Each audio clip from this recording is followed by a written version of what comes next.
আহি থাকোঁতে আমি আজি গোলাঘাটলৈ আহিছিলোঁ। গোলাঘাটৰ মই যি ঠাইত উপস্থিত আছোঁ এইখন হৈছে ঐতিহাসিক শিঙিজান পথাৰ।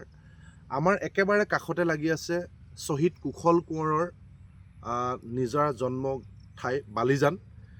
মোৰ একেবাৰে কাষতে আছে শিঙিজান দলং, য'ত আজিৰ কেবিনেট মন্ত্ৰী এই সমষ্টিৰ বিধায়িকা অজন্তা নেওগ ডাঙৰীয়ানীৰ স্বামীক য'ত আততায়ীয়ে গুলীয়াই হত্যা কৰিছিল। আৰু মোৰ একেবাৰে এই পথাৰখনতে দুগৰাকীকৈ অসম আন্দোলনৰ শ্বহীদ ঘনকান্ত শইকীয়া আৰু চন্দনজ্যোতি শইকীয়া, দুয়োগৰাকী শ্বহীদৰ বেদী আছে। এই ঐতিহাসিক পথাৰখনত আমাৰ গোলাঘাটৰ ৮০% কৃষিজীৱী লোকে ইয়াত বসবাস কৰে। মই পথাৰখন এবাৰ দেখুৱাইছোঁ, চাওক আপোনালোকে। এখন বিশাল শ বিঘা মাটিৰ এখন বিশাল পথাৰ, এখন ঐতিহাসিক এখন শিঙিজান পথাৰ। এই পথাৰখনৰ মই কিছু অৱস্থা আপোনালোকক দেখুৱাইছোঁ, আপোনালোকে চাওক। এই পথাৰখনত এবাৰ হাল বাই থৈছে, এইখিনি মাটি এগৰাকী গৃহস্থৰ মাটি হাল বাই থৈছে। চাওক হাল বাই থোৱা মাটিৰ অৱস্থা চাওক, এয়া চাওক, কংক্ৰিট একদম চিমেণ্টৰ গোটা চিমেণ্টৰ টুকুৰা নিচিনা। আজি আহাৰ মাহ, ভৰ আহাৰ মাহ। আমি সকলোৱে জানো যে খেতিৰ একেবাৰে ভৰপক মাহ হৈছে আহাৰ মাহ। এই আহাৰ মাহত এবাৰ হাল বোৱাৰ পিছত এতিয়া পানীৰ অভাৱত কৃষকসকলে মূৰে কপালে হাত দিছে। বিস্তীৰ্ণ অঞ্চল খৰাং। আজি কেৱল শিঙিজান পথাৰ বা গোলাঘাট নহয়, সমগ্ৰ অসমতে খৰাং সদৃশ পৰিৱেশৰ সৃষ্টি হৈছে। খৰাং ইয়াতে কোৱা হৈছে যে এতিয়াৰ মন্ত্ৰী, অতি দক্ষ মন্ত্ৰী পীযুষ হাজৰিকা ডাঙৰীয়া বা জলসিঞ্চন আৰু কৃষি বিভাগ তেখেতৰ হাতত দিয়া হৈছে।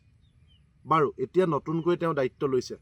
যোৱা সময়খিনিত অসমৰ প্ৰতাপী এগৰাকী কেবিনেট মন্ত্ৰী বনিয়া অশোক সিংঘালৰ হাতত আছিল জলসিঞ্চন বিভাগ।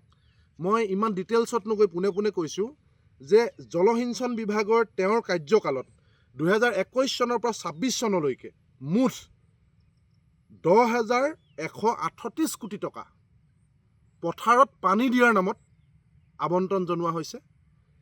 10,138 কোটি টকা। এবাৰ আপোনালোকে কল্পনা কৰক, 10,138 কোটি টকা এই পথাৰবিলাকত, অসমৰ এনেকুৱা পথাৰবিলাকত পানী যোগানৰ নামত আবণ্টন দিয়া হৈছিল। সেই টকা ক'ত গ'ল? অশোক সিংঘাল ডাঙৰীয়াই যোৱা 5 বছৰত 10% কৃষিভূমিত পানী যোগান ধৰিব নোৱাৰিলে। আপুনি যদি চাই 5ৰ পৰা 6% যোগান ধৰা বুলি কোৱা হৈছে যদিও আজিৰ দিনটোত মৰিগাঁৱলৈ বলক, য'ত জলসিঞ্চনৰ সুবিধা আছে সকলোবিলাক বিকল। ক'ৰবাত কাৰেণ্ট নাই, ক'ৰবাত মেচিন বেয়া, তাৰতো কোনো ধৰণৰ পানী যোগান আঁচনি নাই। আজিৰ দিনটোত আমি ইমান আগবাঢ়ি গৈছোঁ বুলি কৈছোঁ, কৃষি ক্ষেত্ৰত ইমান আগবাঢ়ি যোৱা বুলি কোৱা হৈছে।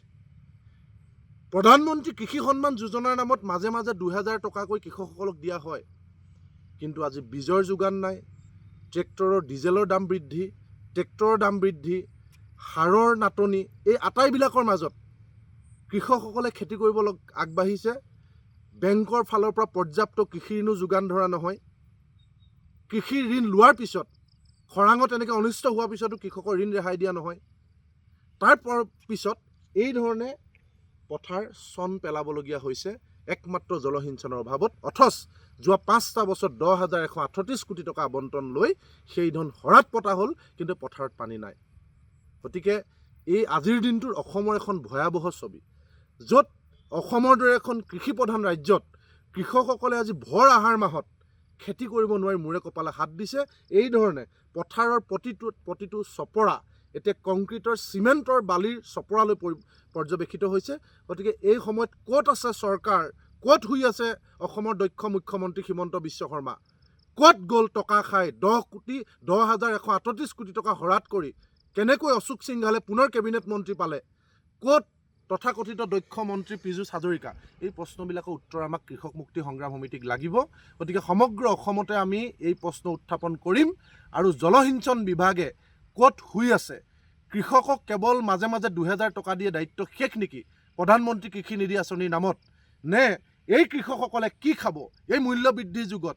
ডিজেলৰ পৰা, সাৰৰ পৰা, বীজলৈকে উচ্চ দামত কিনি লোৱাৰ পাছত, কৃষি বিভাগে কোনো যোগান নধৰাৰ পিছত, এই মাটিত যেতিয়া খেতি কৰিব নোৱাৰিব, তাৰপিছত কৃষকে পৰিয়াল কেনেকৈ পোহপাল দিব? নে কেৱল ভেকুলী বিয়া পাতি ভগৱানৰ ওপৰত নিৰ্ভৰশীলকৈ এতিয়া এনেকৈ খেতিলৈ বাট চাব লাগিব? এই প্ৰশ্নবিলাকৰ উত্তৰ মহাপ্ৰতাপী মুখ্যমন্ত্ৰী হিমন্ত বিশ্ব শৰ্মা আৰু যোৱা 5 বছৰত ৰাইজৰ ঘামৰ ধন শুহি খোৱা জলসিঞ্চন মন্ত্ৰী অশোক সিংঘাল আৰু বৰ্তমানৰ মন্ত্ৰী পীযুষ হাজৰিকাই অসমৰ ৰাইজক দিব লাগিব।